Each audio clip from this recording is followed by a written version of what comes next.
Are you tired of traditional flossing routines that take forever and still leave your mouth feeling less than clean?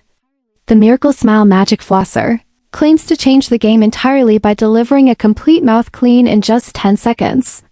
Using a unique H-shaped head and 4 strategically placed water jets, it promises a 360 deep clean that removes plaque, clears food particles, massages the gums, and even tackles tough stains from coffee, tea, and wine. Sounds like the perfect solution for anyone looking to upgrade their oral hygiene, but is it really as magical as it claims to be? In this video, we take a deep dive into the product's flashy promises and uncover several red flags that make us question its legitimacy. First, the company makes bold health claims with no clinical studies or certifications to back them up. Then there's the issue of reused and potentially fake images that seem to be pulled from generic stock photo sites.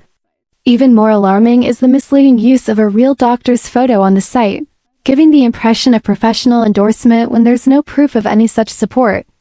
Add to that the suspiciously perfect customer reviews that are nowhere to be found on trusted platforms like Trustpilot, and you've got a product that raises more questions than answers.